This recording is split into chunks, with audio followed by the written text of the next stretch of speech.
તો સર્વિસ ના કરાવે લોકો કે અમે ઓઇલ બદલાવી દઈએ એટલે ચાલે, ગાડીને કંઈ ના થાય. આ જુઓ હવે આ કાર્બેટરની હાલત જુઓ, આ જુઓ, આ જુઓ, હા પછી શું હાલત થાય કે અમે ખાલી ઓઇલ બદલાવી દઈએ એટલે ગાડી રેડી. ખરેખર સર્વિસમાં મૂકો એટલે કાર્બેટર ખોલવું જરૂરી છે. ફોરેસ્ટો ગાડીમાં ના ખોલો તો 1-2 વાર ચાલે, પણ ત્રીજી સર્વિસમાં કાર્બેટર ખોલવું જરૂરી છે.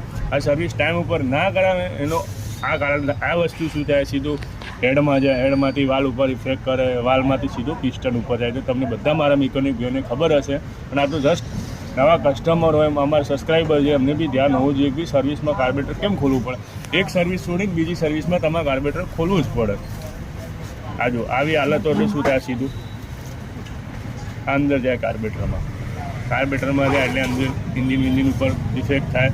પછી તમારી ગાડી ઓઇલ ખાતી થઈ જાય. તમે કહો ટાઈમસર ઓઇલ બદલાવું છું તો કેમ આવું થાય, પણ તમે સર્વિસ નથી કરાવતા એટલે આવું થાય.